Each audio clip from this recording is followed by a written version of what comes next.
Bismillahirrahmanirrahim. Assalamualaikum warahmatullahi wabarakatuh. Innal hamdalillah nahmaduhu wa nasta'inuhu wa nastaghfiruh wa na'udzu billahi min shururi anfusina wa min sayyiati a'malina. Man yahdihillahu fala mudilla lahu ومن يضلل فلا هادي له أشهد أن لا إله إلا الله وحده لا شريك له وأشهد أن محمدا عبده ورسوله صلى الله عليه وعلى آله وأصحابه ومن تبعهم بإحسان إلى يوم الدين وسلم تسليما كثيرا. يا أيها الذين آمنوا اتقوا الله حق تقاته ولا تموتن إلا وأنتم مسلمون. يا أيها الناس اتقوا ربكم الذي خلقكم من نفس واحدة وخلق منها زوجها وبث منهما رجالا كثيرا ونساء واتقوا الله الذي تساءلون به والأرحام إن الله كان عليكم رقيبا. يا أيها الذين آمنوا اتقوا الله وقولوا قولا سديدا يصلح لكم أعمالكم ويغفر لكم ذنوبكم ومن يطع الله ورسوله فقد فاز فوزا عظيما. أما بعد فإن أصدق الحديث كتاب الله وخير الهدي هدي محمد صلى الله عليه وسلم وشر الأمور محدثاتها فإن كل محدثة بدعة وكل بدعة ضلالة وكل ضلالة في النار. إخواني akhawati fid din rahimani wa rahimakumullah.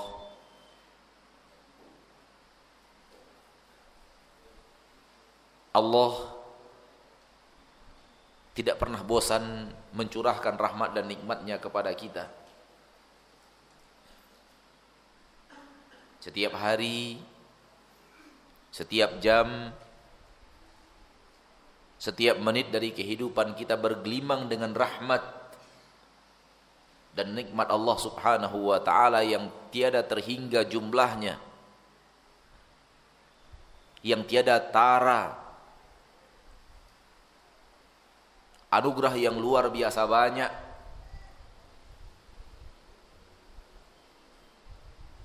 anugerah yang luar biasa besar. Namun sayang, kebanyakan manusia seperti yang Allah katakan di dalam Al-Quran, wa qalilun min ibadiyas syakur, sangat sedikit dari hamba-hambaku orang yang pandai bersyukur. Qalilan ma tashkurun, sangat sedikit kalian itu yang bersyukur. Berarti kalau sedikit yang bersyukur, itu artinya yang kufur nikmat jauh lebih banyak. Karena yang syukur nikmat sedikit, lawan daripada sedikit adalah banyak. Lawan dari syukur nikmat adalah kufur nikmat. Maka mayoritas manusia dengan ayat ini adalah orang-orang yang kufur kepada nikmat-nikmat Allah. Minoritasnya, yang minimnya adalah orang-orang yang pandai bersyukur.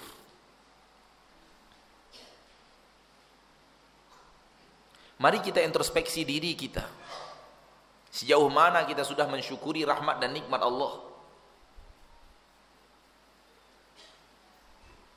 Dan sejauh mana kita sudah pandai bersyukur kepada Allah atas curahan rahmat dan nikmat yang Ia berikan kepada kita yang tiada tara.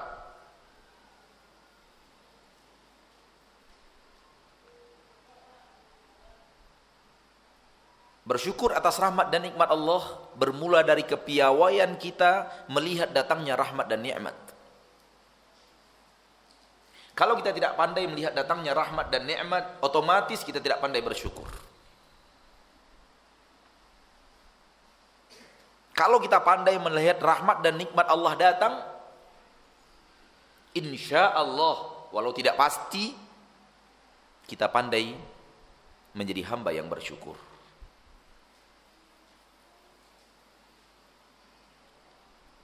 Tadi dari rumah antum sampai kemari,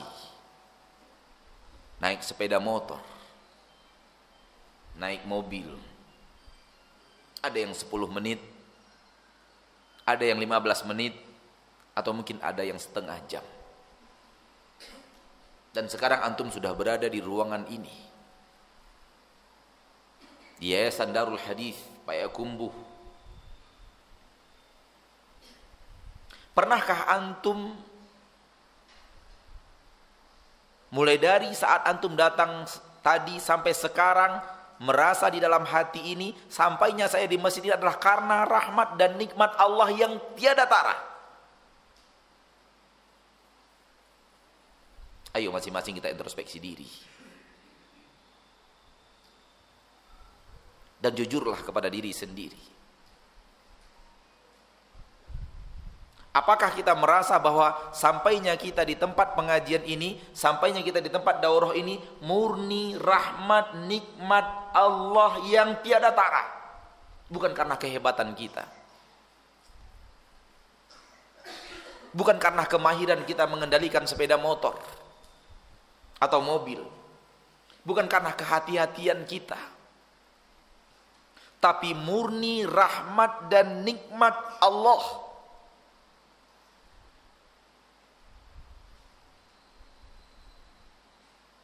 Bagaimana tidak? Apa antum bisa sampai kemari kalau antum tidak punya mata? Apa antum bisa sampai kemari kalau antum tidak punya kaki dan tangan? Apa antum bisa sampai kemari kalau darah tidak mengalir, naik dan turun? Kalau jantung tidak memompakan darah? Kalau paru-paru berhenti bekerja?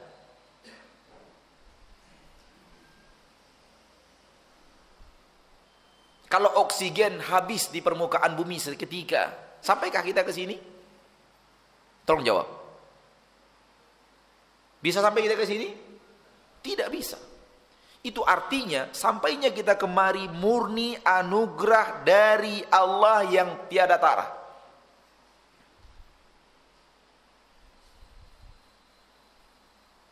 Karena tanpa anugerah-anugerah Allah itu kita tidak bisa apa-apa.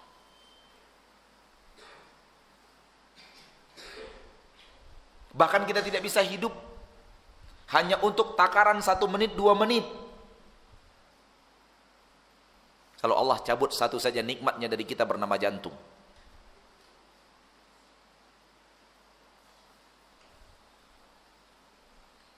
Kalau antum sudah mampu melihat datangnya antum ke tempat ini murni rahmat dan nikmat Allah, mudah-mudahan dengan itu antum sudah pandai bersyukur. Antum sudah pandai melihat datangnya rahmat dan nikmat Allah. Mudah-mudahan di balik itu nanti lahir sifat kedua, mahir dan pandai bersyukur atas rahmat dan nikmat itu. Dan tidak kemudian kedatangan kita kemari lalu kita nisbatkan kepada saya mau datang, saya mengendarai kendaraan, saya berhati-hati di jalan, saya pandai mengendarai sepeda motor, mobil dan yang lainnya. Enggak. Murni rahmat dan nikmat Allah. Oleh karena itu setiap amal soleh yang kita kerjakan, setiap kebaikan yang kita dapatkan, disunatkan kita bersyukur kepada Allah dengan mengatakan alhamdulillahilladzi bi ni'matihi tatimmus shalihat. Segala puji dan syukur kepada Allah yang dengan nikmat-nikmatnya lah seluruh kesolehan bisa terwujud dengan sempurna.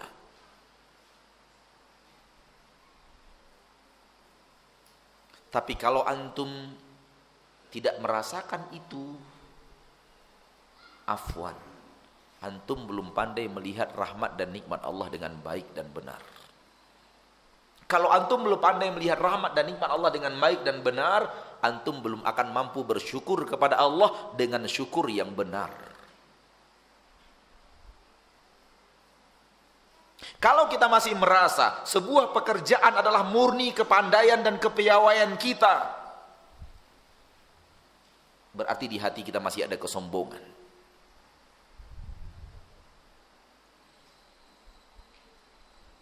Karena tidak ada sedikit pun yang kemampuan kita. Semuanya adalah kemampuan Allah Subhanahu wa ta'ala. Oleh karena itu, salah satu lafaz yang harusnya kita selalu baca dan kita tanamkan itu di dalam jiwa kita, kita tanamkan itu dalam karakter diri kita, la haula wala quwata illa billah. Tidak ada daya upaya, tidak ada kekuatan apapun yang kita miliki, semuanya nihil illa billah, kecuali dengan kekuatan yang datang dari Allah.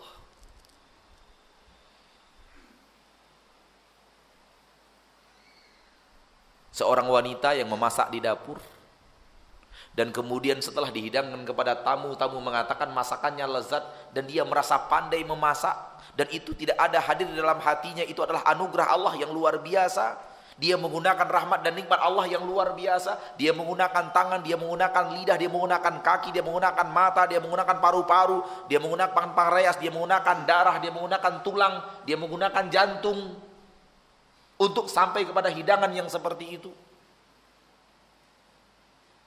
Dan dia merasa itu adalah kemampuannya memasak. Wanita yang dihinggapi kesombongan. Sedikit banyaknya dia punya sifat Qarun. Ketika Qarun ditanya, dari mana kamu dapat hartamu yang banyak ini? Qala innama utituhu ala ilmin indi. Aku dapatkan harta yang banyak ini karena ilmu yang kumiliki. Dia tidak mengatakan datangnya dari Allah. Dia nisbatkan seluruh nikmat itu kepada kepandaiannya, kepada kepiawaiannya, kepada dirinya. Dan itulah hakikat daripada kesombongan. Kita tidak nisbatkan nikmat kepada sang pemilik nikmat. Kita nisbatkan nikmat itu kepada diri kita, padahal diri kita tidak mampu apa-apa.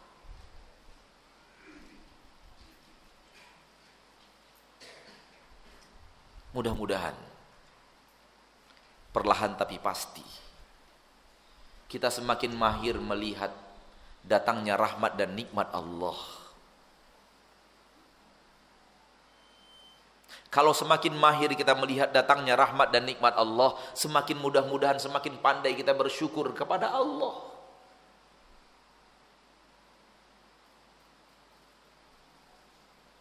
Dan orang-orang yang pandai bersyukur kepada Allah, Allah berjanji dan Allah tidak akan ingkar janji, Allah pasti tambahkan nikmatnya. Namun bagi orang-orang yang justru kufur, Allah berjanji juga azab yang akan dia dapatkan tak sanggup dia tahankan. La in syakartum la azidannakum wa la in kafartum inna adzabi lasyadid. Kalau kalian bersyukur, aku akan tambahkan nikmat-nikmatku kepadamu. Namun kalau kalian kufur, azabku sangat teramat keras.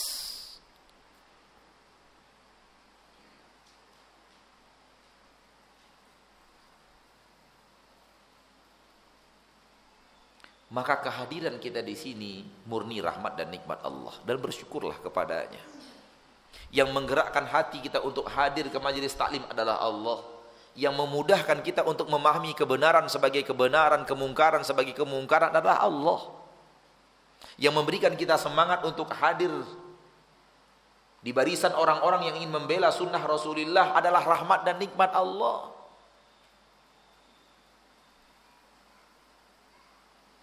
Bukan karena kesolehan kita, bukan karena kepiawaian kita.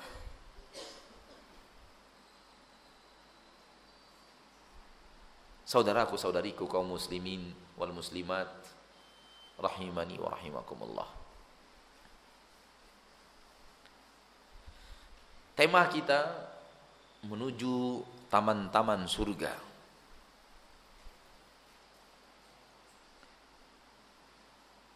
Dan taman-taman surga di dunia adalah majelis-majelis ilmu. Taman surga dunia bukanlah pemandangan yang indah. Taman-taman surga di dunia bukanlah gunung dan danau yang hijau dan danaunya yang berair biru. Bukan itu taman-taman surga. Walau ketika melihat kehijauan itu, hijaunya suatu negeri itu, dan indahnya kehijauan itu, kita mengingatkan kita kepada surga. Karena surga itu hijau. Surga itu apa? Hijau. Dipenuhi oleh pepohonan-pepohonan yang rindang. Pakaian-pakaian penduduk surga berwarna hijau. Dari sutra-sutra yang tipis yang sangat menarik untuk digunakan, dan sutra-sutra yang tebal yang penuh dengan kemewahan berwarna hijau.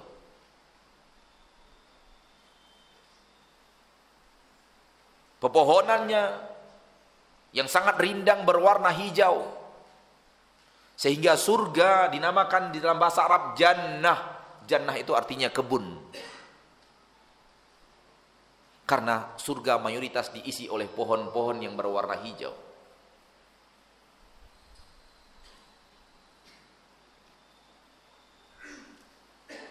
Ketika kita melihat kehijauan, ketika kita memandang ke arah kiri kita melihat hijau, memandang ke arah kanan kita melihat hijau.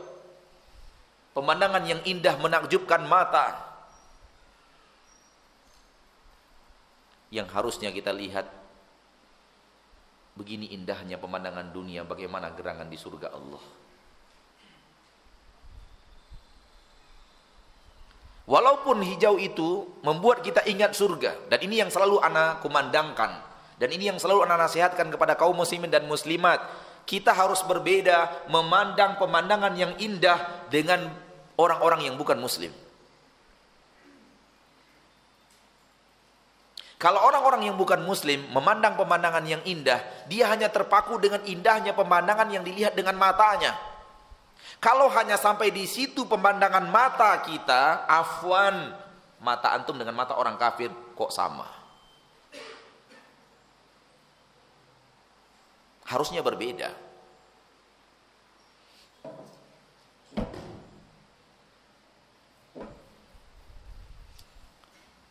Harusnya mata seorang mukmin dengan mata orang kafir berbeda.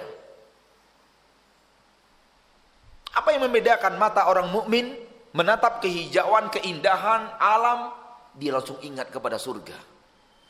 Ya Allah indahnya. Ya Allah bagaimana dengan surgamu? Ya engkau katakan melalui nabimu, engkau perintahkan nabimu mengatakan surga itu tak pernah terlihat oleh mata manusia indahnya. Tak pernah terdengar oleh manusia, telinga manusia, kisah tentang indahnya surga. Saking indahnya, tak ada orang yang berbicara keindahan surga. Dan tak pernah bisa dibayangkan oleh hati manusia manapun. Ya Allah bagaimana indahnya surgamu. Kalau dunia saja sudah seperti ini indahnya. Ini mata orang mukmin. Kalau sekedar kita melihat pemandangan yang indah, kehijauan yang luar biasa, lalu kita hanya tertegun dengan hijaunya itu, afwan seperti yang anda katakan tadi, mata kita dengan mata orang kafir belum lagi berbeda. Karena mata orang yang beriman terkoneksi kepada hatinya yang beriman kepada surga. Antara mata yang ada di kepalanya dengan mata yang ada di hatinya nyambung. Bisa dimengerti apa yang anda maksud?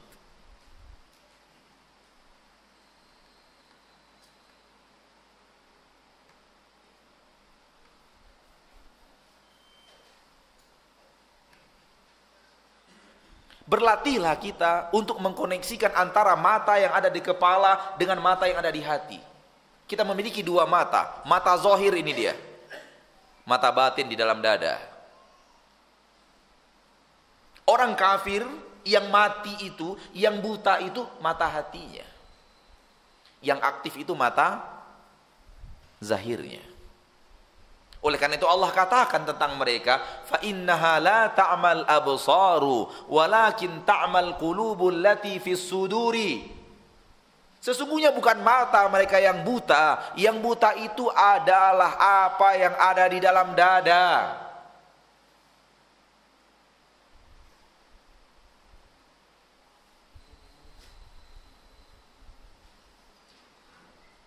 Maka kehijauan yang ada di sekitar kita mengingatkan kita tentang hijaunya surga, dan kemudian memohon kepada Allah, ya Allah kami memohon kepadamu surga. Dan jangan buat kami orang yang tidak mendapatkan surga. Jauhkan kami dari neraka, kami tidak kuat ke neraka-Mu.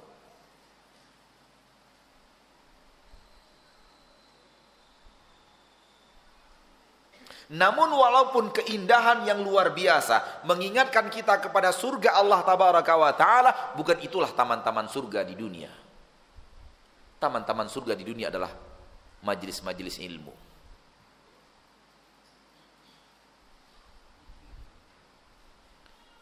Rasul kita Muhammad sallallahu alaihi wasallam bersabda dalam hadis yang sahih riwayat Imam Bukhari,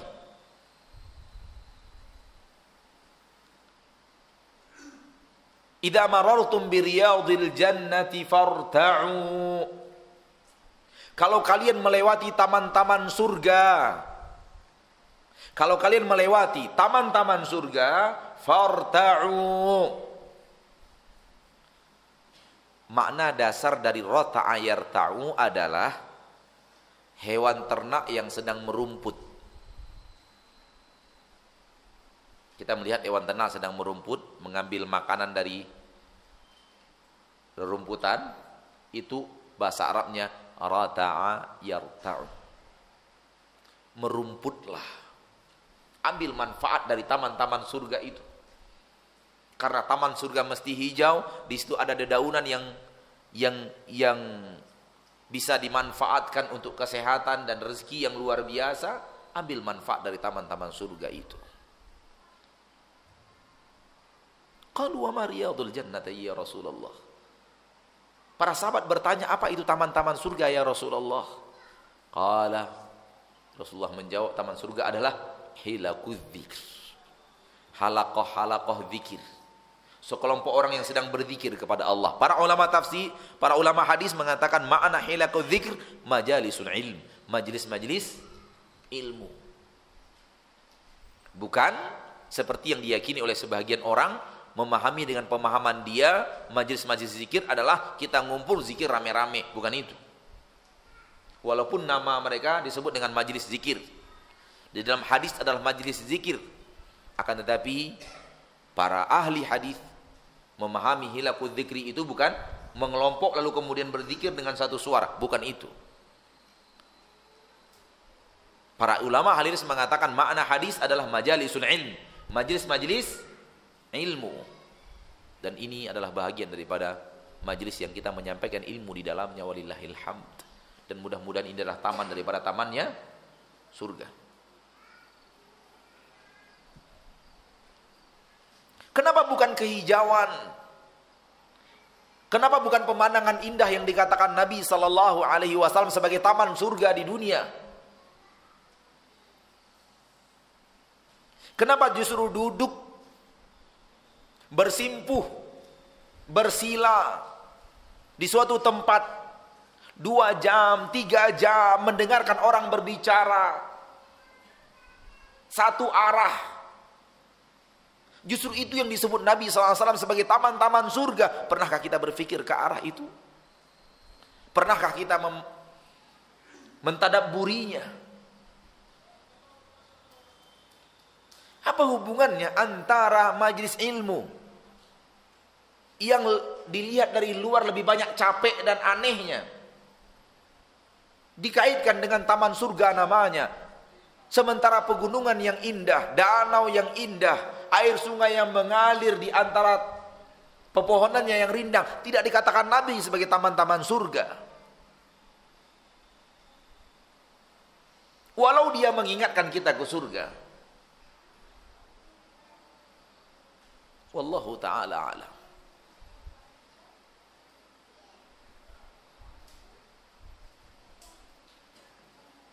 Karena koneksi antara majelis ilmu ke surga lebih erat dibanding koneksi antara pemandangan yang indah ke surga.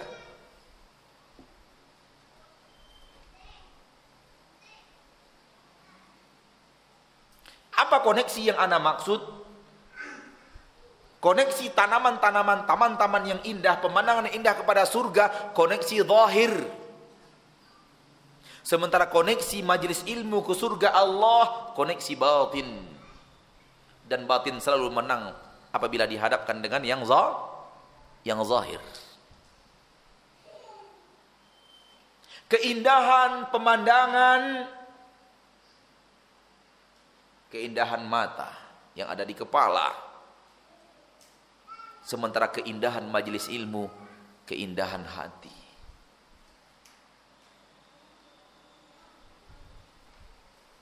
Bisa dimengerti? Apa masih bisa difahami? Bisa insya Allah? Saya takut melihat wajah. Tanya apa maksud Ustadz ini? Saya takut nggak nyambung aja. Saya ngomong kemana-mana. Kebahagiaan orang di majelis ilmu, kebahagiaan batin. Sementara kebahagiaan orang berada di pemandangan indah, kebahagiaan zahir. Mana yang lebih penting? Bahagia zahir atau bahagia batin? Batin. Berarti koneksi bahagia majelis ilmu lebih erat kepada surga dibanding koneksi bahagia di depan pemandangan yang indah.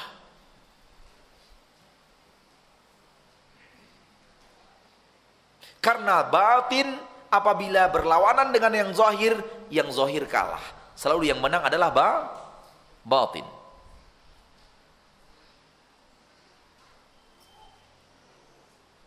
Kenikmatan berada di pemandangan yang indah hanya kenikmatan lahiriah.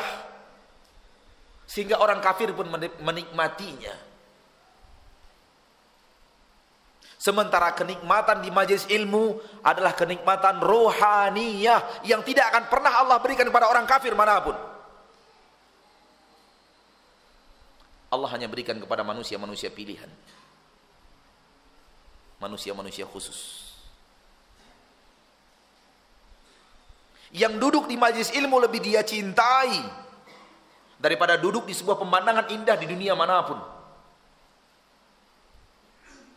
Duduk bersimpuh di majelis ilmu 2 jam, 3 jam lebih dia sukai dibanding menikmati pemandangan-pemandangan yang kata manusia bagaikan surga dunia itu, yang bisa merubah rumahnya yang sempit menjadi lapang, yang bisa merubah hidupnya yang fakir menjadi kaya raya.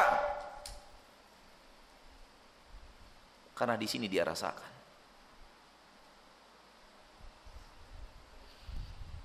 Surganya ada di dalam dadanya.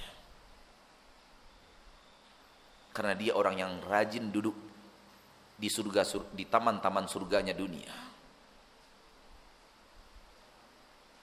Rumah Rasul,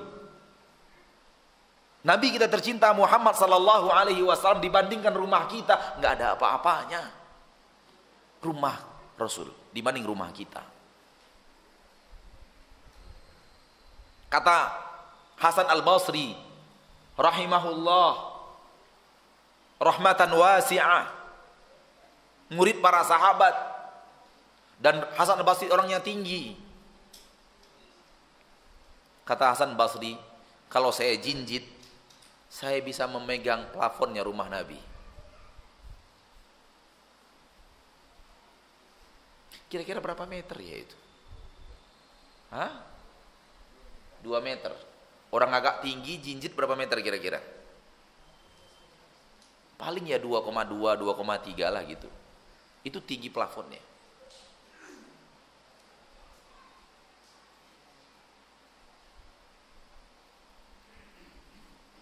Rumah kita berapa tinggi plafonnya, Pak? 4 nih.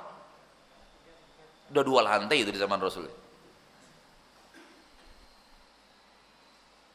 Ketika Rasul sholat di dalam kamar, tak ada rongga kosong. Tempat untuk sholat itu nggak ada. Kalau Rasul sholat di dalam kamar, satu-satunya tempat yang bisa beliau arahkan kepala beliau untuk sujud, kaki istrinya Aisyah.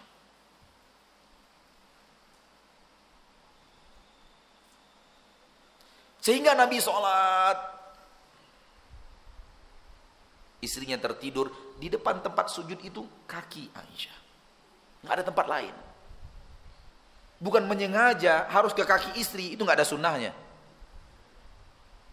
Jadi kan meniru Rasul pula, sholat padahal selapang-lapang itu di rumah, cari pula kaki istri tempat sujud, niru Rasul, itu nggak ada. Rasul melakukannya terpaksa, Pak.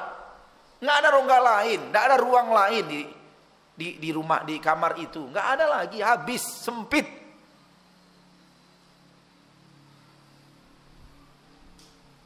Ketika Rasul akan sujud, Rasulullah mencolek dulu Aisyah. Aisyah tahu itu kode, dia lipat kakinya. Rasulullah sujud. Salawatu Rabbi wa salamu alaihi. Suri tauladan kita. Duduk. Sujud. Berdiri lagi. Kalau sudah berdiri, Aisyah bentangkan lagi kakinya. Tertidur lagi Aisyah. Kenapa bisa tertidur? Karena Rasul bacaan sholat tahajudnya panjang-panjang. Kalau bapak baca wal asri, nggak bisa tertidur istri bapak itu. Karena belum lagi bisa tertidur, kena colek lagi. Rasul bacaannya Al-Baqarah 1 rakaat.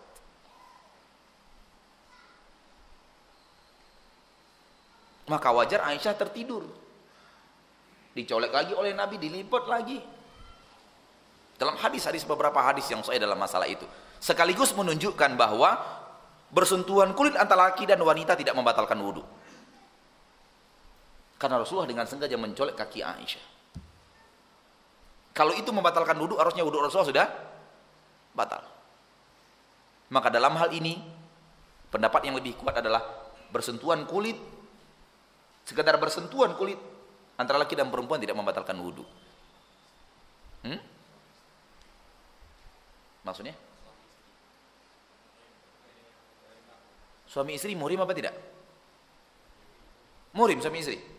Batalkan pernikahannya kalau muhrim. Suami istri itu tidak mahram. Justru karena tidak mahram boleh nikah. Antum gimana? Harus dikoreksi ulang itu pemahamannya. Muhrim kamu siapa? Mahram kamu, muhrim, mahram bahasa Arab, muhrim bahasa Indonesia. Muhrim kamu siapa? Suami saya, Bu. Suami saya, Pak.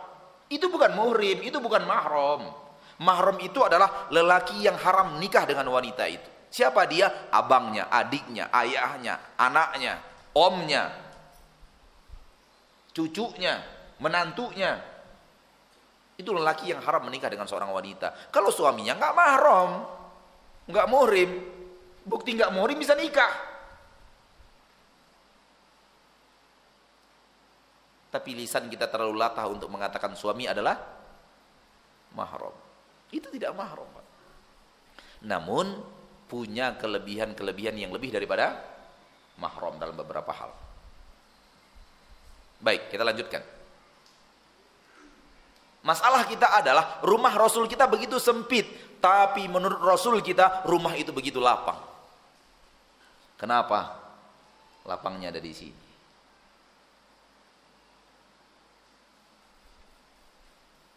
Rumah kita, kamarnya saja bisa main tenis meja. Tapi sempit juga rasa kamar itu.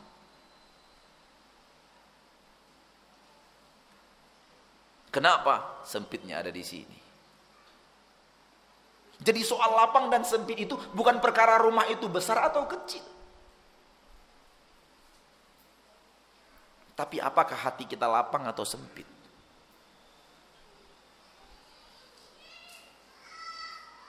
Soal kaya itu bukan harta kita banyak atau sedikit. Tapi apakah hati kita merasa nikmat-nikmat itu sudah cukup? lebih daripada cukup, ataukah kita merasa belum cukup? Kalau kita merasa belum cukup, kita miskin. Walaupun bergaji 20 juta sebulan, berpenghasilan 50 juta sebulan.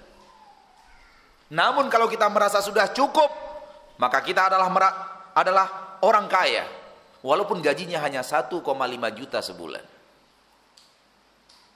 Apalagi dengan gaji 1,5 juta sebulan, kita sudah merasa lebih dari cukup. Maka kita lah orang kaya. Laisal ghina an kathratil 'arud.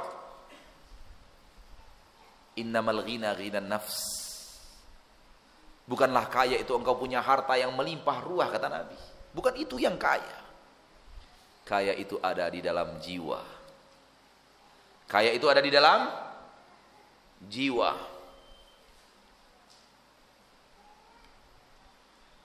Maka koneksi batin lebih kuat dibanding koneksi zahir. Pemandangan yang indah hanya koneksi zahir dengan surga. Sementara keindahan hati, kedamaian, ketentraman, kebahagiaan di majelis ilmu terkoneksi dengan surga lebih erat.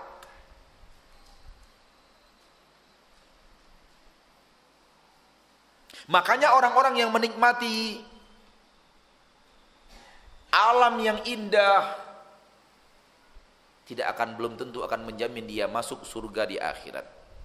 Tetapi orang yang sudah menikmati indahnya jiwa, orang yang menikmati teduhnya hati, orang yang telah menikmati kedamaian di dalam dada dengan keimanan dan ketakwaan, mereka lah yang akan menghuni surga Allah secara pasti. Dengan dalil firman Allah tabaraka wa taala di dalam Al-Qur'an, a'udzubillahi minasyaitonir rajim, ya ayyatuhan nafsul mutmainnah. Lanjutnya, irji'i ila rabbiki radiyatan mardiyah. Lanjutnya, fadkhuli fi ibadi. Lanjutnya, wadkhuli jannati.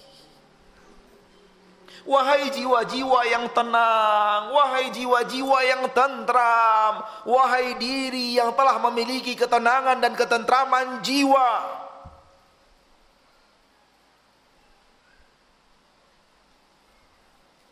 kembalilah engkau kepada Rabbmu. Pulanglah, pulang ke kampungmu yang asli, akhirat. Radiyah, engkau pulang dalam keadaan ridho. Mardiyah, diridhoi. Fadkhuli fi ibadi, masuklah engkau ke dalam grup hamba-hambaku yang pandai menghambakan dirinya kepadaku. Para nabi, para rasul, para siddiq, para syuhada, orang-orang saleh. Masuklah mereka kalian ke dalam grup hamba-hambaku. Kemudian masuklah ke dalam surgaku. Lihat, jiwa yang tenang, jiwa yang tentram, jiwa yang damai, jiwa yang bahagia akan masuk surga Allah subhanahu wa ta'ala.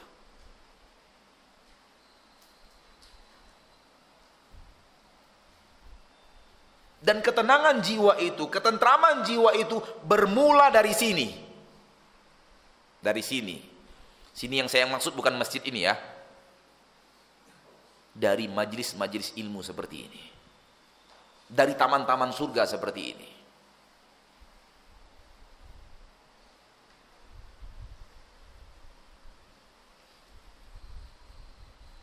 Imam Muslim meriwayatkan hadis dari Nabi kita tercinta SAW melalui sanad beliau ke Abu Hurairah radhiyallahu taala anhu. Abu Hurairah berkata, Rasulullah SAW bersabda, majtama'a qaumun fi baitin min buyutillah yatluna kitab Allah wa yatadarasunahu bainahum illa nazalat alaihimus sakinah. Tidaklah berkumpul sekelompok orang, suatu kaum di salah satu rumah di antara rumah-rumah Allah. Mereka membaca sebahagian ayat-ayat Allah. Mereka mempelajari, mentadabburnya sesama mereka. Illa nazalat alaihimus sakinah, akan turun kepada mereka ketenangan, akan turun kepada mereka ketentraman. Ini dia. Orang yang rajin duduk di majelis ilmu, orang yang belajar ilmu agama Allah di majelis ilmu, mendengarkan ayat-ayat Allah dan apa maknanya, hadis-hadis Rasulullah dan apa kandungannya sallallahu alaihi wasallam, lalu mengamalkannya dalam kehidupannya, nazalat alaihimus sakinah, akan turun kepada mereka ketenangan dan ketentraman, membuat hatinya hati yang tenang, membuat jiwanya jiwa yang damai dan tentram. Ketika dia dapatkan itu, malaikat akan mencabut nyawanya dengan mengatakan, ya ayyatuhan nafsul mutmainnah. Mudah-mudahan itu yang dikatakan oleh malaikat ketika akan mencabut nyawa kita. Amin ya rabbal alamin. Karena malaikat akan mengatakan dua kata. Salah satunya pasti kita dapatkan. Yang pertama mengatakan, ya ayyatuhan nafsul mutmainnah, wahai jiwa yang tenang, wahai jiwa yang tentram. Atau malaikat akan mengatakan, ya ayyatuhan nafsul khabithah, wahai jiwa yang keji, wahai jiwa yang kotor, wahai jiwa yang bejat.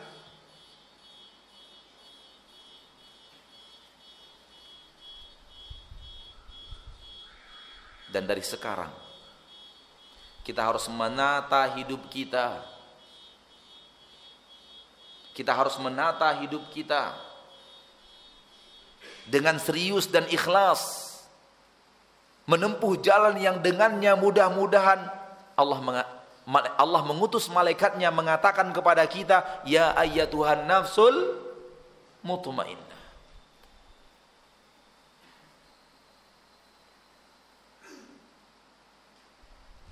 Hati-hati. Banyak orang ingin ketika akan wafat, ingin dia mendapatkan keutamaan itu. Malaikat mengatakan, ya ayyatuhan nafsul mutmainnah kepada dirinya. Namun di sini dia tidak berjalan di atas jalan yang benar. Namun harapannya wafat di atas husnul khatimah.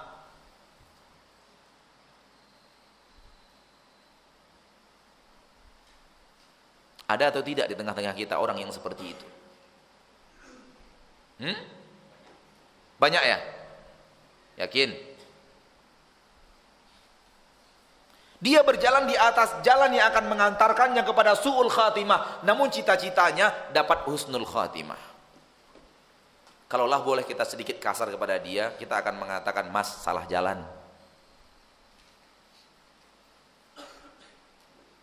Om, nyasar om, nyasar. Jalan yang om tempuh akan mengantarkan om kepada su'ul khatimah. Kenapa cita-citanya di su'ul husnul khatimah?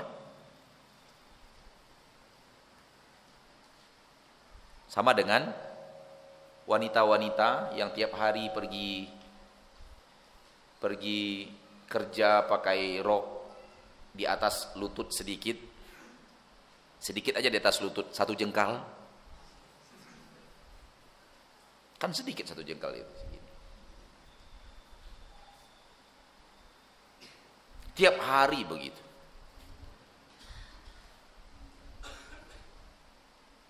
Kemudian ketika ditanya, mas, mbak sebenarnya cita-citanya mau kemana? Mau surga atau neraka? Mau surga. Mau surga. Pakaian begitu mau ke surga. Nggak salah alamat, nggak salah jalan. Itu jalan ke neraka kan? Hah? Wanita yang setiap hari memakai pakaian seperti itu, jalan ke surga atau jalan ke neraka? Kok ngomongnya mau ke surga gitu, kok aneh gitu loh. Keluar kita sekarang ini lurus ke kanan Pekanbaru, kiri Bukit Tinggi, betul tidak? Betul tidak? Betul kan? Betul. Dia ambil jalan ke kiri. Terus kita tanya, mbak mau kemana mak? Pekanbaru?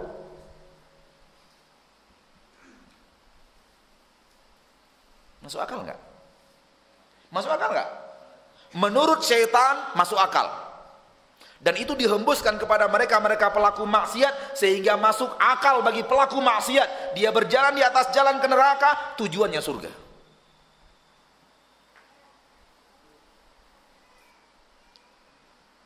Alangkah tertipunya mereka. Mahada bi'usyiki fakhruji. Ini bukan sarangmu, keluar sana. Begitu kata orang Arab membuat misal. Ketika seekor burung masuk ke dalam bukan sarang kelompoknya. Mahada bi'usyiki fakhruji. Ini bukan sarangmu, keluar.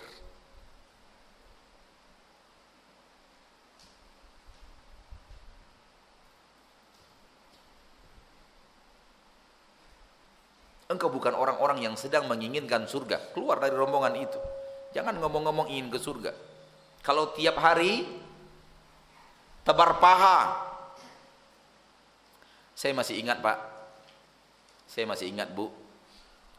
Saya orang Kamang Mudia, Tarusan.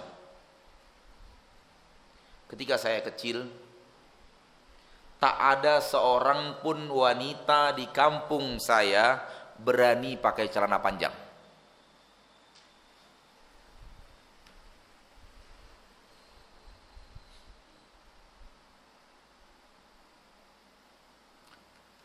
Ketika saya kecil berarti itu masih sekian tahun yang lalu. Saya saja masih muda, 30 lebih sedikit.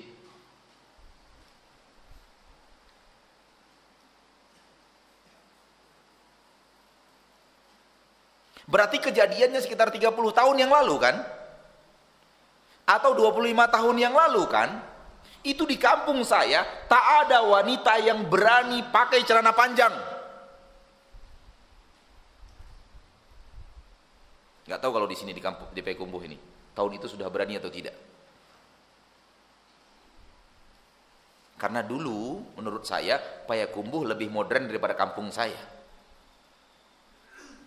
Dan tentu saya tidak mengerti alam Payakumbuh ketika itu. 25 tahun yang lalu, 30 tahun yang lalu. Mana orang tua kita yang dari Payakumbuh ini? Mana? Pak, mohon anunya Pak, informasinya Pak. Ada? Nggak ada orang tua kita yang tahu 30 tahun yang lalu kayak apa? Mana? Pak, orang Payakumbuh Pak. 30 tahun yang lalu bagaimana perempuan di Payakumbuh Pak? Oke. Orang Payakumbuh di rantau. Ada orang Payakumbuh tinggal di kampung? Ya Pak? Hah? Sudah ada pakai celana panjang? Celana pendek? Dulu 30 tahun yang lalu. Sudah ada celana panjang? Sudah ada? Pakai celana pendek?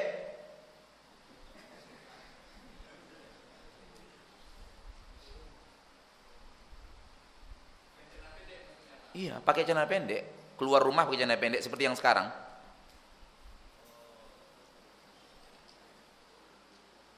Belum ya? 30 tahun yang lalu belum ya? Sekarang yang pakai celana pendek udah ada? Sudah banyak?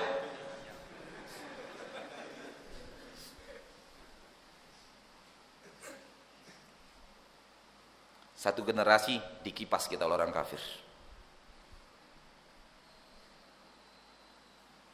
Melalui media televisi mereka, majalah mereka, koran mereka, internet mereka. HP yang dilihat apa? Internetnya sama berarti. Medianya aja yang beda. Yang satu laptop, yang satu handphone, sama aja. Satu generasi dikipas kita, Pak. Terasa tak terasa, yakin tidak yakin, percaya tidak percaya. Kalau 30 tahun yang lalu di Kamang Mudia 30 tahun yang lalu tidak ada wanita yang berani pakai celana panjang. Sekarang sudah ada wanita yang pakai celana pendek.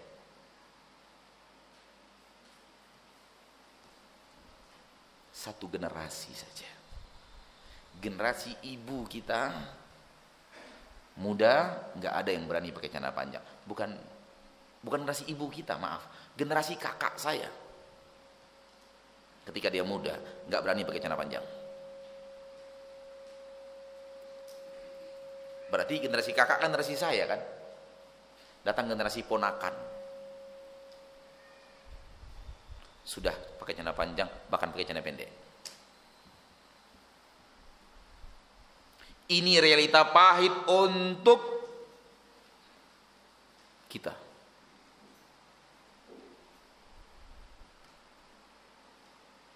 Di saat nenek mama tidak lagi dipedulikan orang.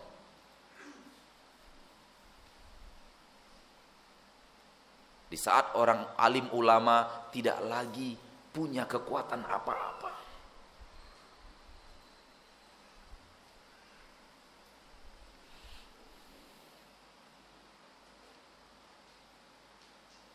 Beberapa bulan yang lalu ketika Pekanbaru terkena bencana besar bernama asap, kita ngungsi ke Padang, Hotel Pangeran. Qadarullah ada acara di sana. Kayaknya seperti perusahaan mobil otomotif gitu. Wanita-wanita Sumatera Barat yang hadir di malam itu, saya melihatnya gini, Pak. Aduh.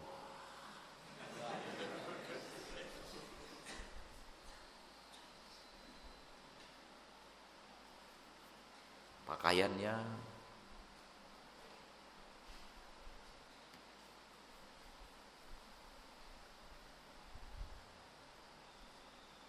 baik. Ini tema kita insya Allah untuk besok di Bukit Tinggi. Kita masuk tema kita kembali. Ketentraman hati, itulah dia taman surga di dunia.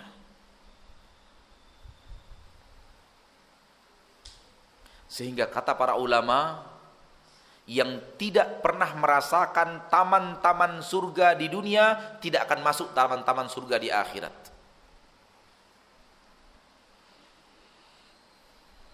Yang tidak merasakan surga di dunia tidak akan merasakan surga di akhirat. Bisakah kita memahami kalimat itu? Bisakah? Bisa. Alhamdulillah. Berarti ilmu kita sudah tinggi untuk memahami, belum untuk merasakan ya. Ilmu untuk memahami sudah tinggi, ilmu merasakan belum.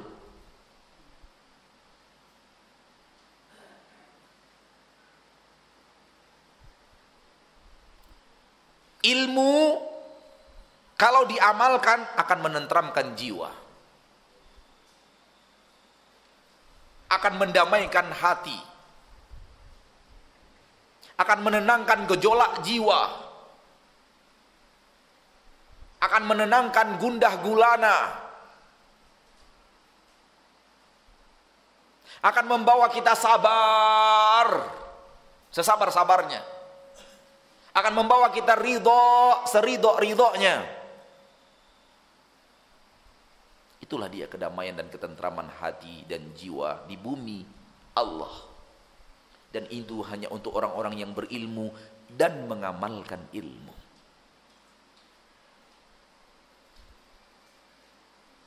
Itu bukan untuk ustadz ya, ingat. Kalau untuk ustadz berarti yang tidak ustadz nggak pernah masuk. Bukan. Dia bukan kaplingan ustadz. Ustadz bisa masuk, bisa tidak masuk. Faham? Bisa difahami? Karena itu untuk orang yang menimba ilmu dan mengamalkan ilmu. Orang yang menimba ilmu dan mengamalkan ilmu yang dia timba, masuk dia ke dalam surga dunia, taman-taman surga di dunia.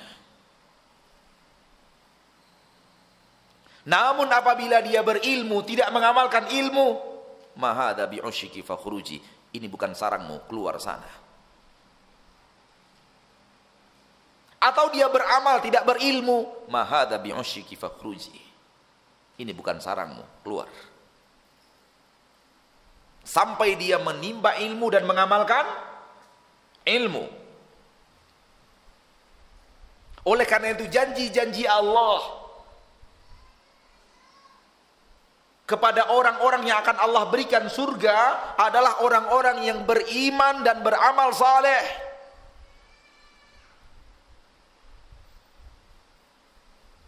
Iman adalah kekuatan ilmu, amal saleh adalah kekuatan amal. Maka surga akhirat akan dihuni oleh orang-orang yang di dunia menuntut ilmu agama dan mengamalkannya dalam kehidupan mereka.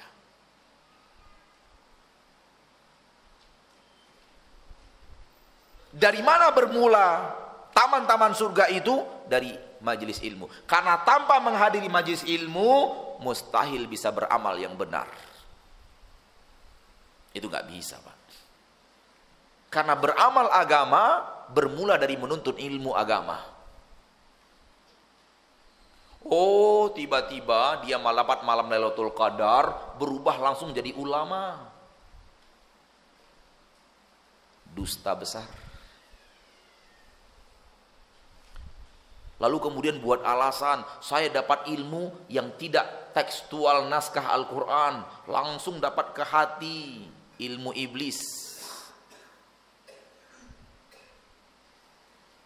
Nabi saja mengatakan SAW, innamal ilmu bitta'allum. Ilmu itu didapatkan dengan cara belajar, bukan dapat malam Lailatul Qadar.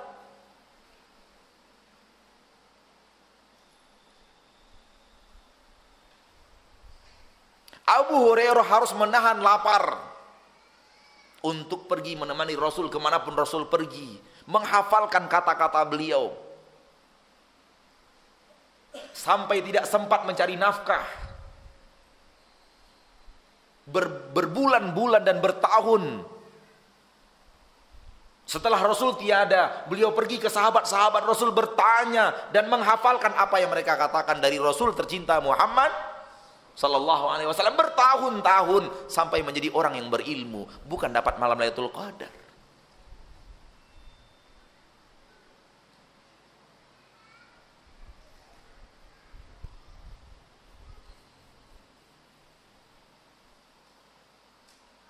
Itu adalah jebakan syaitan. Malam mendapatkan malam Lailatul Qadar, mendapatkan ilmu laduni. Jebakan syaitan untuk membuat manusia tidak mau menuntut ilmu. Ada jalan yang lebih pintas menuju ilmu tanpa belajar. Maka carilah ilmu laduni katanya. Carilah sebuah karomah. Dengan cara apa akan datang nanti malaikat yang mengajarkan ilmu. Berjubah putih, berwajah putih, bersih, bercahaya, mengajarkan kita ilmu agama. Karena dia berwajah putih, bercahaya, karena dia berjubahkan putih, maka kita yakin ini aliran putih. Ini adalah malaikat. Maka lahirlah orang-orang seperti Lia Edan. Bukan Eden, Edan.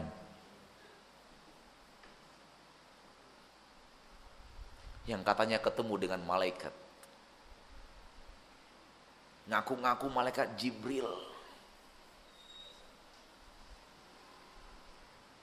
Akhirnya malaikat Jibril itu mengajarkan kepada dia bahwa khamar itu halal.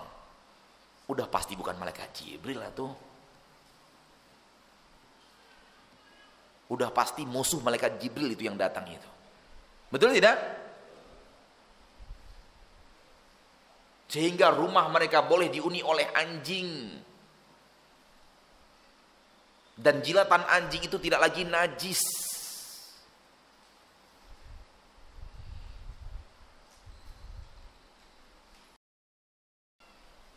Kita lanjutkan. Lia Eden mengatakan lidah anjing, air liur anjing itu tidak najis. Maka gak mungkin yang seperti itu yang datang adalah malaikat Jibril. Hanya ngaku-ngaku sebagai malaikat Jibril. Ini yang membuat manusia malas nuntut ilmu. Ada nanti ulama yang mengajarkan kepada mereka yang ulamanya dari alam luar. Dan itu jebakan iblis laknatullahi alaih dan bala tentaranya. Jangan kira yang seluruh berwarna putih itu jalan ke surga. Asal yang datang berjubah putih, berwajah putih, berjenggot putih, aliran putih ke surga. Enggak.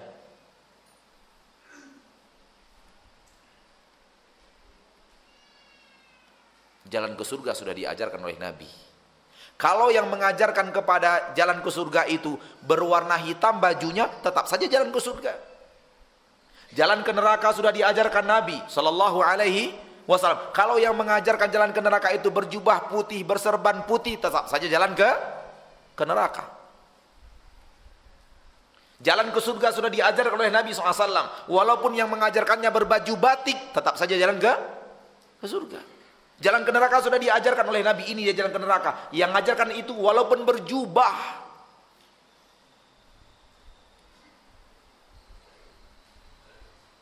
tetap saja jalan ke neraka.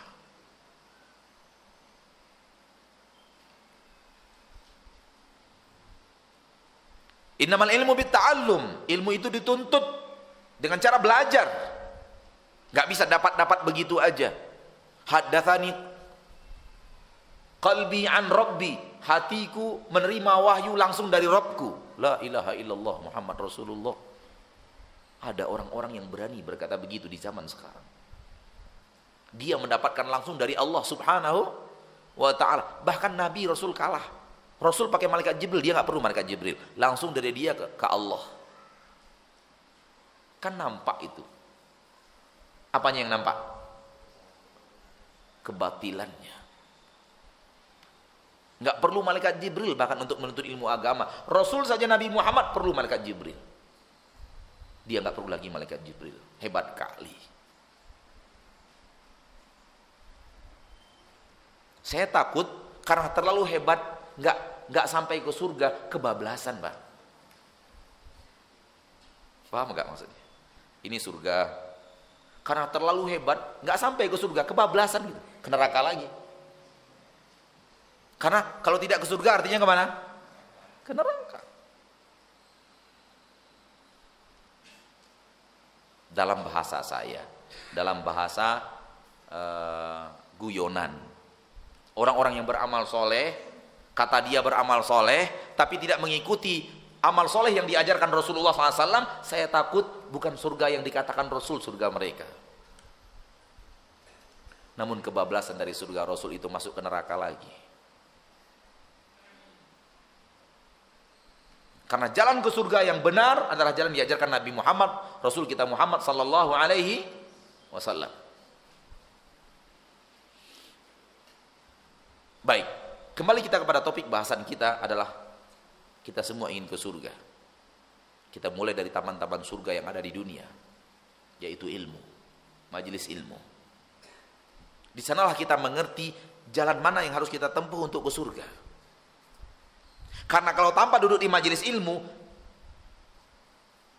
ngacau. Kita punya kompas ngacau, Pak. Penunjuk arah itu ngacau.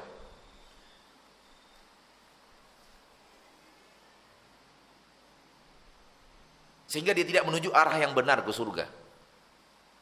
Karena dia tidak menuju arah yang benar, akhirnya kita mengikuti perasaan kita. Oh, rasa-rasanya ini yang benar. Oh, rasa-rasanya itu yang benar. Oh, rasa-rasanya ini yang benar. Lalu kita ikuti.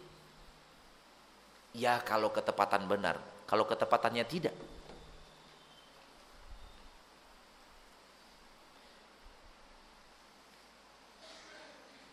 Maka daripada itu, kalau kita bicara ilmu dunia harus pakai rumus pasti, betul tidak?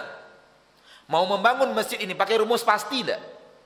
Harus sikunya harus dilihat, kemudian dindingnya harus diukur, kemudian pondasinya harus terukur, besi-besinya harus terukur, berat bobot yang dari atas harus terukur.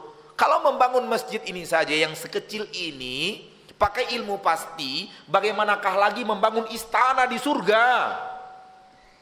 Harus pakai ilmu pasti, bukan ilmu tebak-tebakan. Dan ilmu pasti itu diajarkan di majelis-majelis ilmu, di taman-taman surga. Maka bersegeralah menuju taman-taman surga.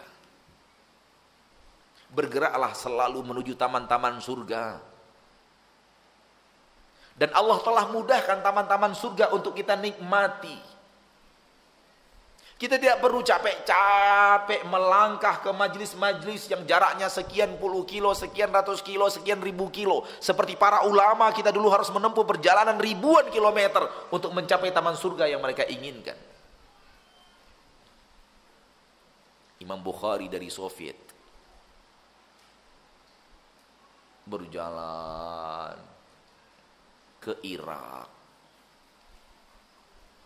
ke Mekah, ke Madinah, ke India, Naisabur, ke Biladis Sind. Dalam rangka apa? Mencari taman-taman surga di seluruh dunia dari ahli-ahlinya. Seorang dosen di kota Madinah mengumpulkan nama-nama guru Imam Bukhari yang tertulis di dalam buku Imam Bukhari. Dari mana kita tahu Imam Bukhari itu gurunya? Ketika Imam Bukhari mengatakan haddatsana fulan, telah menyampaikan hadis kepada kami fulan, berarti itu guru Imam Bukhari. Qala haddatsana fulan, qala haddatsana fulan, qala haddatsana fulan.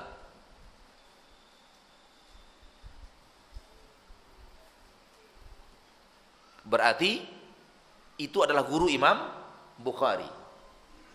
Telah menyampaikan hadis kepada kami, berarti Imam Bukhari ada di majelis itu, gurunya ini sedang menyampaikan hadis bukan khusus kepada Imam Bukhari, namun kepada murid yang sedang ada bersama beliau, termasuk di dalamnya Imam Bukhari. Maka kalimatnya haddatsana, telah menyampaikan hadis kepada kami. Dikumpulkan yang seperti itu, yang seperti itu. Kata beliau, guru Imam Bukhari itu yang tertulis di dalam bukunya saja lebih 6.000 orang. Kenapa? Beliau berkelana keliling dunia untuk duduk di majelis-majelis ilmu di taman-taman surga bersama para ahlinya.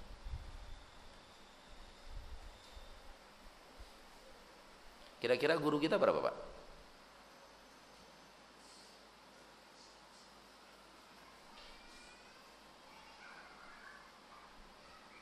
Wajar kalau Imam Bukhari pakar hadis.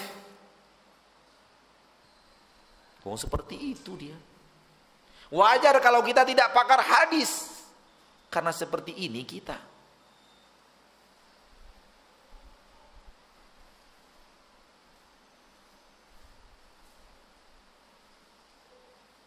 Ma'asyiral muslimin wa ma'asyiral muslimat rahimani wa rahimakumullah. Saya selalu mengatakan dalam keyakinan saya yang paling dalam, Allah mudahkan sarana di zaman kita bukan karena kita yang terbaik, tapi karena kita yang paling malas. Mengerti apa yang saya maksud? Di zaman Bukhari, Imam Bukhari ada mesin fotokopi tidak? Nggak ada. Ingin punya satu buku harus ditulis ulang huruf demi huruf. Di zaman Imam Bukhari ada komputer tidak? Tidak ada, sehingga tidak ada copy paste.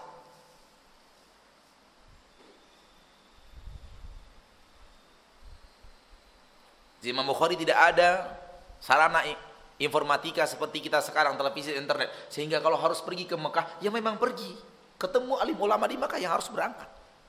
Berbeda dengan kita, klik keluar itu puluhan ulama Mekah keluar, betul tidak? Kenapa begitu dimudahkan untuk kita sarana? Karena kita paling pemalas.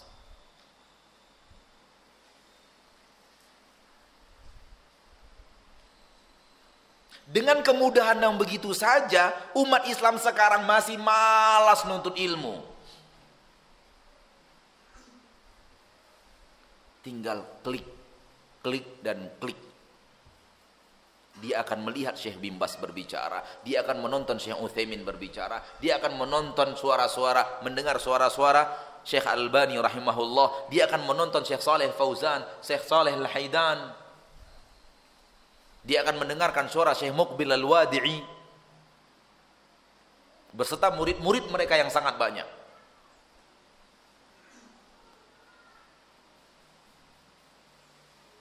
Dia bisa menuntut ilmu agama dari ulama belahan dunia manapun dari kamarnya. dari ranjangnya sambil rebahan makan kacang rebus. Tapi masih manis. Masa sih manis? Masih malas. Na'udzubillahi minal kasal. Semoga Allah melindungi kita dari sifat malas.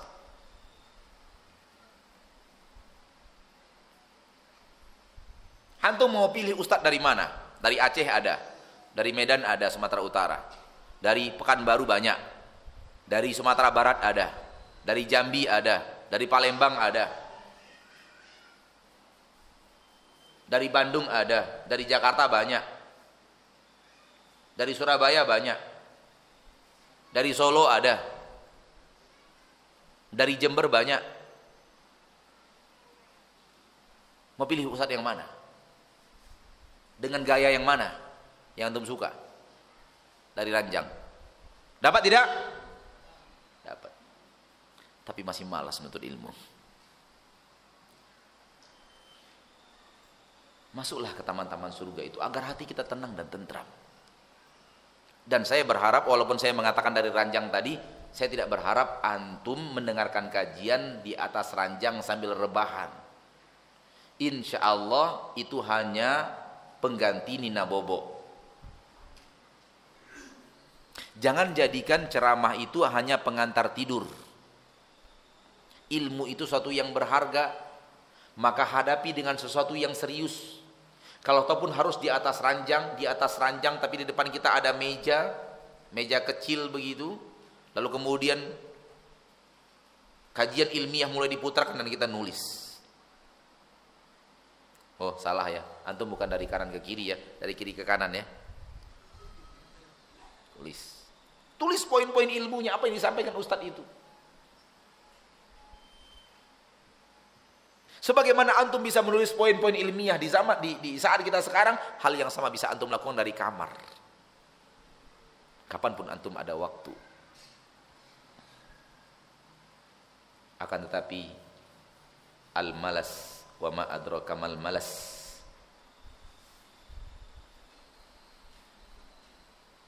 Jangan malas. Karena ilmu itu adalah jalan ke surga. Man salaka tariqan yaltamisu fihi ilman sahhalallahu lahu bihi tariqan ilal jannah.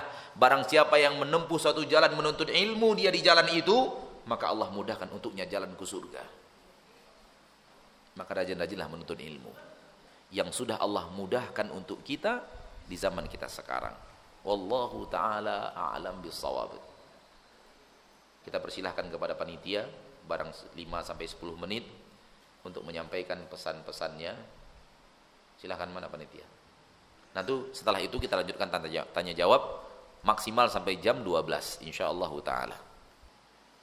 Apakah menuntut ilmu melalui media tadi dengan cara di kamar duduk di atas ranjang, di atas tekan meja kecil lalu mencatat poin-poin ilmu, apakah masuk di dalam bahasan halakoh-halakoh zikir atau majelis-majelis ilmu? Itu yang antum maksud? Tentu majelis ilmu bukan. Tentu majelis ilmu bukan. Tapi bagian daripada menuntut ilmu.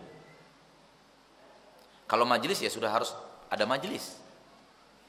Namun itu bagian daripada menuntut ilmu. Wallahu a'lam. Dan itu bagus, dianjurkan. Ya, karena itu bagian daripada menuntut ilmu. Membaca kitab para ulama, mendengarkan suara para ulama, itu bagian daripada menuntut ilmu. Sarana yang Allah gunakan, sarana yang kita gunakan yang diberikan oleh Allah untuk menuntut ilmu. Itu. Namun kalau dikatakan majelis ilmu dalam arti kata majelis yang seperti enggak. Dan itu tidak cukup. Tidak cukup hanya dengan mendengarkan melalui media internet, kemudian kita sudah tidak mau lagi hadir di majelis ilmu, tidak mau lagi datang kepada ustadz bertanya langsung, enggak cukup. Maka harus diiringi juga dengan hal yang seperti itu. Wallahu a'lam.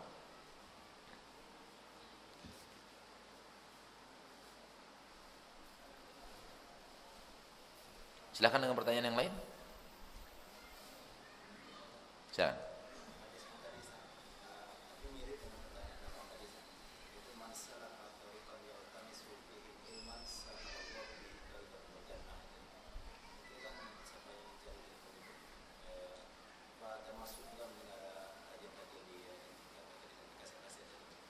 Kan sudah kita katakan, jawabannya sama. Itu bagian daripada menuntut ilmu, menimba ilmu, menempuh jalan, iya. Menempuh jalan menuju ilmu, menempuh jalan untuk menuntut ilmu, kata para ulama terbagi dua. Karena memang jalan terbagi dua. Jalan hissi, jalan yang baku, jalan yang jelas, yaitu seperti antum sekarang keluar dari rumah pergi kemari menuntut ilmu, itu jalan hissi. Ada jalan maknawi, jalan secara makna, yaitu membaca buku, mendengarkan kajian melalui media-media, itu jalan yang maknawi. Dan dua-duanya masuk di dalam hadis itu. Dia sedang menempuh suatu jalan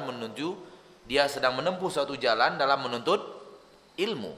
Ada yang dia tempuh jalan, benar-benar jalan yang dia tempuh. Dia jalan dari rumahnya ke masjid. Dia jalan dari rumahnya ke Jakarta. Dia jalan dari rumahnya ke Bukit Tinggi. Dia jalan dari rumahnya ke Saudi. Itu jalan, menempuh jalan juga. Dan ada juga menempuh jalan itu walau dari rumah. Dia menghafal Al-Quran, dia memurojaah hafalan Al-Quran, menghafal hadis, memurojaah hafalan hadis. Dari rumahnya dia juga menuntut ilmu. Kemudian juga media yang Allah mudahkan sekarang juga menuntut ilmu. Namun jalan yang dia tempuh bukan jalan hissi, namun jalan makna, jalan maknawi. Dua-duanya jalan. Wallahu a'lam. Jalan.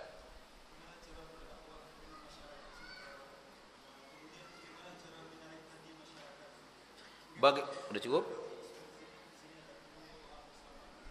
Bagaimana cara berdakwah kepada masyarakat Sumatera Barat? Bagaimana cara menarik hati masyarakat Sumatera Barat? Jawaban saya singkat, tiru aja, nah udah selesai.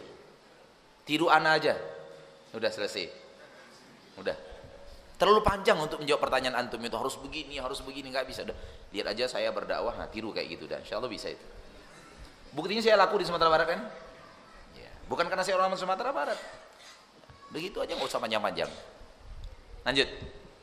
Silakan, Pak.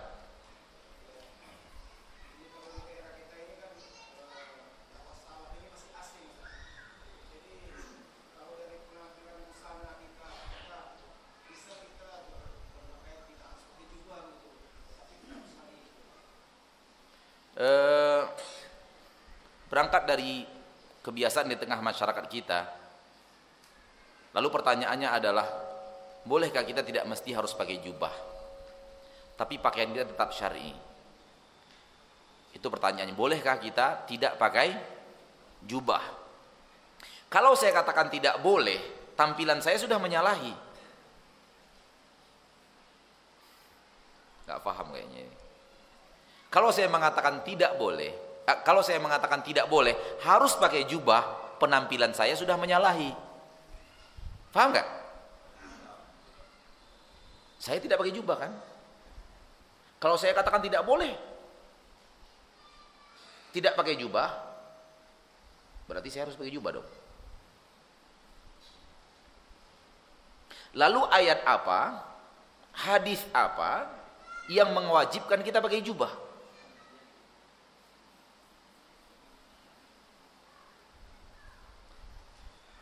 Ini dari satu sudut pandang. Ayat apa dan hadis apa yang mewajibkan kita pakai jubah? Ini manakala dilihat dari sudut boleh atau tidak bolehnya tidak pakai jubah. Namun dari sudut pandang yang lain, kita harus melihat dari sudut pandang yang sempurna. Dari sudut pandang yang lain, jubah itu kayaknya lebih afdol. Karena lebih lapang, lebih identik dengan keislaman gitu ya. Lebih afdol. Baik. Maka jawaban kita tentang jubah adalah, kalau antum pakai jubah, afdol. Dari sisi bentuk pakaiannya lebih lapang, lebih afdol jadinya. Namun jangan wajibkan. Karena Allah tidak pernah wajibkan. Rasul tidak pernah wajibkan. Kalau antum meyakininya wajib, berarti yang tidak pakai jubah haram. Karena lawan wajib adalah haram. Berarti antum meyakini seluruh orang Islam yang tidak pakai jubah haram. Kalau antum meyakini afdol, jangan pula marah sama orang yang tidak pakai jubah. Kan antum meyakini cuma afdol aja. Sholat ba'diyah lebih afdol di mana? Di masjid atau di rumah? Lebih afdol di rumah. Lalu antum melakukannya di rumah. Boleh nggak antum marah kepada orang yang melakukannya di masjid? Boleh tidak? Tidak boleh. Begitu juga kalau antum meyakini jubah itu hukumnya afdol. Jangan marah kepada orang yang tidak pakai jubah. Karena lawan afdol adalah boleh namun tidak afdol. Bahkan mungkin lawan afdol adalah berpahala walau tidak afdol. Betul tidak? Sholat di rumah ba'diyah setelah sholat berjamaah afdol. Lawannya tidak afdol, padahal itu pahala juga. Maka aneh kalau ada ustadz yang meyakini jubah itu wajib. Aneh menurut ana. Kenapa? Karena hukum wajib harusnya sudah nyata dan terang di dalam Al-Quran dan hadis. Sementara tidak ada Al-Quran yang mewajibkan jubah, tidak ada hadis yang mewajibkan jubah. Namun kalau anda mengatakan afdol, saya setuju. Kalau anda menyatakan afdol, saya setuju. Namun saya hanya ingin memberikan wanti-wanti, jangan marah kepada ustadz yang tidak pakai jubah. Kalau anda marah kepada ustadz yang pakai jubah, yang tidak pakai jubah, itu artinya anda meyakini jubah itu wajib. Orang yang tidak melanggar aturan berhak nak dimarahi? Jawab. Berhak nggak dimarahi? Tidak. Dia tidak melanggar aturan, berhak nak dimarahi? Tidak. Kalau antum meyakini jubah afdol, tidak pakai jubah boleh namun tidak afdol, maka tidak berhak dimarahi orang yang tidak pakai jubah. Anehnya sekarang sebagian ustadz marah-marah sama kita karena kita tidak pakai jubah. Lalu dia katakan kepada muridnya, apa ustadz itu nggak pakai jubah? Lalu kita tanya kepadanya, antum meyakini jubah itu afdol apa wajib atau afdol? Ya, ana nggak pernah meyakini wajib. Itu sudah kontradiksi pemahaman. Anda nggak pernah mengatakan wajib. Lalu kalau anda tidak pernah mengatakan wajib, kenapa anda marah kepada dai yang tidak pakai jubah?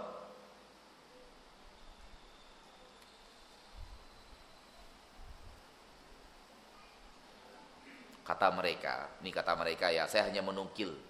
Apa itu? Ngaku-ngaku salaf, jubah nggak pakai, kalah sama tablik. Tuh. Itu marah namanya itu, Pak. Itu namanya apa? Marah itu namanya. Berarti kita dimarahi tidak pakai jubah. Kalau dia marah kepada kita yang tidak pakai jubah, dia meyakini tidak pakai jubah itu maksiat, pakai jubah adalah wajib. Kepada ustadz-ustadz yang punya pemahaman seperti ini, kita hanya mengatakan seperti yang apa Allah katakan di dalam Al-Quran, Qul hatu burhanakum in kuntum shadiqin. Tunjukkan dalil kalian bahwa jubah itu adalah halal. Jubah itu adalah wajib. Kalau kalian jujur dalam pernyataan kalian, jubah itu adalah wajib. Hatu burhanakum. Tunjukkan dalil kalian. Dan mereka tidak akan menemukan dalil itu di dalam Al-Quran dan di dalam hadis. Dan ternyata Rasul kita tercinta ada riwayat-riwayat yang banyak menerangkan Rasul memakai 2 lembar pakaian. Satu bagian bawah bernama izar, satu bagian atas bernama rida.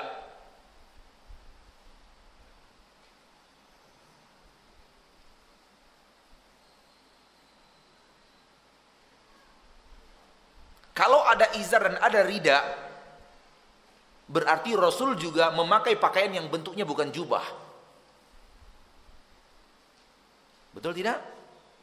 2 lembar pakaian yang berbeda. Sampai-sampai yang satunya jatuh, yang bagian rida bagian atasnya jatuh. Tinggal izar yang bagian bawah. Jubah atau tidak itu? Ada nggak jubah 2 potong? Mereka akan ada menemukan di dalam hadis bukti nyata bahwa Rasul kadang-kadang juga tidak pakai jubah.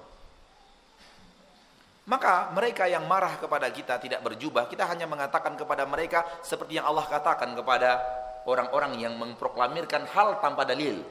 Hatu burhanakum in kuntum shadiqin. Tunjukkan dalil kalian bahwa jubah itu wajib, bahwa kami berhak dimarahi ketika kami tidak berjubah. Kalau dia mengatakan, lalu kenapa? Kalau antum yakin itu afdol, lalu kenapa antum tidak berjubah? Gitu ya. Ini lebih naik lagi nih posisinya, pertanyaannya. Jadi ana mewakilin antum dan yang lebih, Pak, pertanyaannya itu.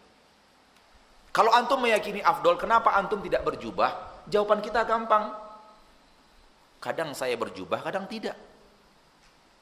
Sebagaimana kadang saya sholat sunat di masjid, kadang saya sholat sunat di rumah.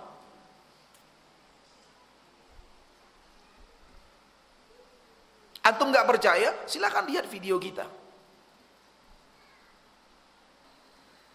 Saya hanya ingin mengatakan, kadang-kadang, mohon maaf, ada ustadz itu yang berlebihan dalam penekanan ilmu kepada orang untuk dia terlalu longgar. Dan ini bukan tipikal ustadz yang dianjurkan kita belajar kepada mereka. Karena tipikal ustadz yang dianjurkan kita belajar kepada mereka, mereka ketatkan untuk diri mereka, mereka longgarkan untuk kita.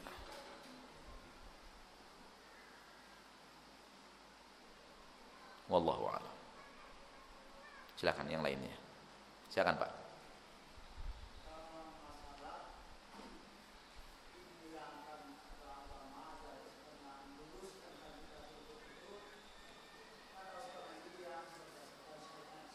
Betul. Baik.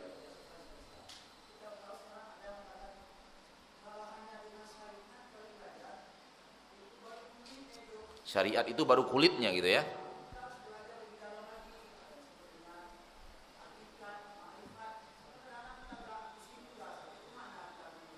Iya. Baik, pertanyaannya menarik sekali dan ini kita anggap pertanyaan terakhir insyaallah dan jawaban terakhir untuk pertanyaan kita di majelis ini. Ada orang yang mengatakan, kalian kalau belajar agama hanya pakai ilmu syariat, itu baru kulit. Baru kulit itu ilmu syariat. Al-Quran, hadis, itu syariat. Itu baru kulit. Ada lagi yang lebih daripada kulit, yang benar-benar isinya bernama hakikat dan ma'rifat. Kami sudah sampai ke situ. Jadi pernyataan ini membuat kami bingung. Boleh saya sedikit melucu, Pak? Boleh ya? Tapi jangan tersinggung, Pak ya. Kalau Bapak bingung mendengar dia, ya udah tinggalkan aja, Pak. Kan Bapak bingung tuh mendengar pernyataannya, udah tinggalkan aja. Ngapain kita udah jelas mendengar orang bingung, kita dengarnya masih ya ikut kan? Udahlah, cari aja yang membuat kita nggak bingung. Pasti agama Allah itu tidak membuat kita bingung. Kalau Al-Quran dan hadis hanyalah kulit, hanyalah syariat dan hanyalah kulit, bukan isi. Lalu yang mana lagi yang isi, Pak? Kitab paling hebat yang kitab yang ada pada Nabi Musa kalah. Kitab yang ada pada Nabi Isa kalah. Kitab yang ada pada Nabi Daud kalah. Saking hebatnya Al-Quran itu. Suhuf Ibrahim kalah, Suhuf Musa kalah. Mereka mengatakan itu baru kulit yang isinya di majelis mereka. La haula wala quwata illa billah. Menurut saya ini penghinaan besar-besaran terhadap Al-Quran.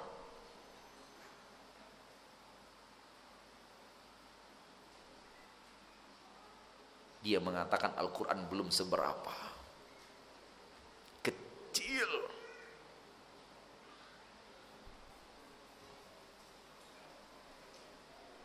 Iya kan, Pak? Kalau kulit kita buka untuk kita makan atau kita buang? Hah? Kita buang. Kecuali kulit malinjo. Allah selalu membuat hal-hal yang keluar dari kaedah. Kecuali pengecualian itu ada. Kalau kulit malinjo, ya itu di kulitnya penting gitu. Memang kulitnya yang kita mau. Nih, yang dalamnya kita buang. Kulit malinjo. Kalau kita mengatakan Al-Quran dan hadis hanyalah kulit bukan isi, itu untuk dikupas dan dibuang. Menurut anak ini penghinaan besar-besaran terhadap Al-Quran dan hadis. Dan itu yang dimaksudkan oleh syaitan dalam ini. Namun umat Islam terkecoh dengan Pandainya syaitan mengupasnya dalam bentuk redaksi. Dan setelah kita terlalu yakin dengan cara yang seperti itu, mereka akan sampai kepada pemahaman mereka yang paling inti, yaitu beragama. Kalau hanya memakai Al-Quran dan hadis, sesat.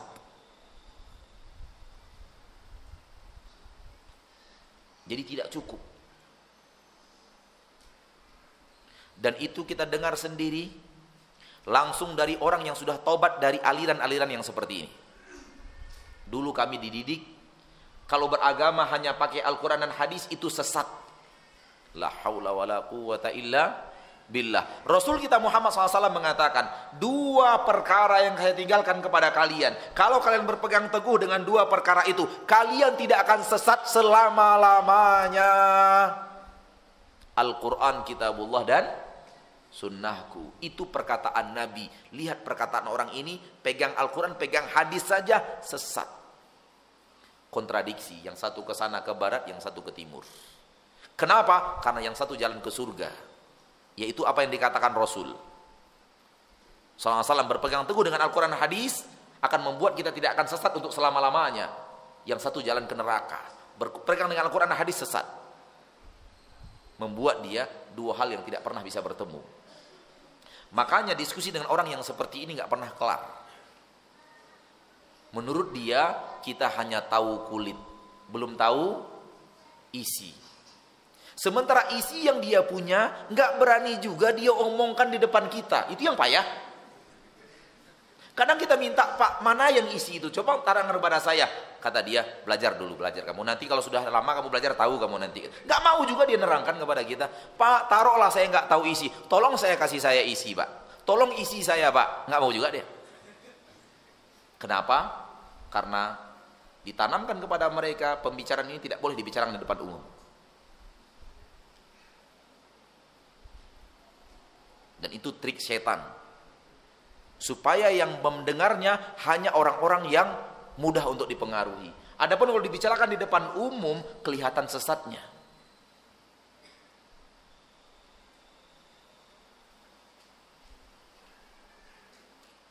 Aliran-aliran yang seperti ini, ketika dilanjutkan lebih dalam sampai dia meyakini saya adalah Tuhan.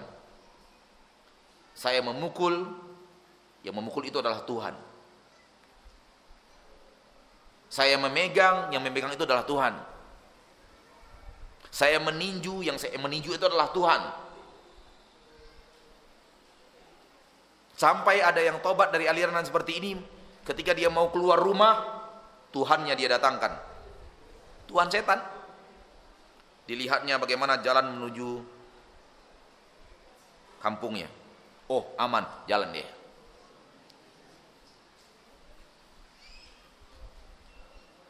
Ini jalan syaitan. Waliyadzubillah. Kalau ada orang yang memahami sesuatu yang lebih daripada Rasul, lebih hebat, jalan syaitan. Karena Allah mengatakan Rasul yang paling hebat. Dan apa yang diajarkan Rasul hanya 2. Al-Quran 1, hadis 1. Rasul tidak mengajarkan yang lain. Makanya Nabi mengatakan, saya tinggalkan kepada kalian 2 perkara, yang kalian berpegang teguh dengan 2 perkara itu, kalian tidak akan pernah sesat untuk selama-lamanya. Maka orang yang menempatkan Al-Quran dan hadis sebagai sesuatu yang tidak utama, ada yang lebih utama lebih daripada Al-Quran dan hadis, jadikan itu indikasi bahwa ini aliran sesat. Karena kalau tidak sesat, dia tidak perlu menambahkan sesuatu lebih daripada Al-Quran dan hadis.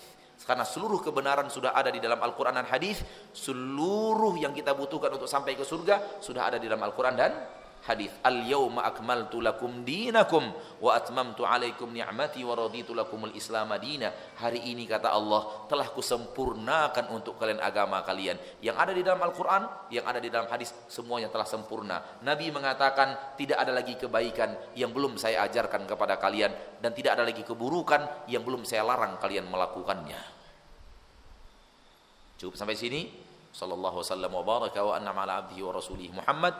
Mudah-mudahan kita selalu rajin dan rajin menempuh jalan ke surga, dan mudah-mudahan kelak kita bertemu di surga Allah Subhanahu wa taala. Amin ya rabbal alamin. Subhanakallahumma wa bihamdika asyhadu an la ilaha illa anta astaghfiruka wa atubu ilaik.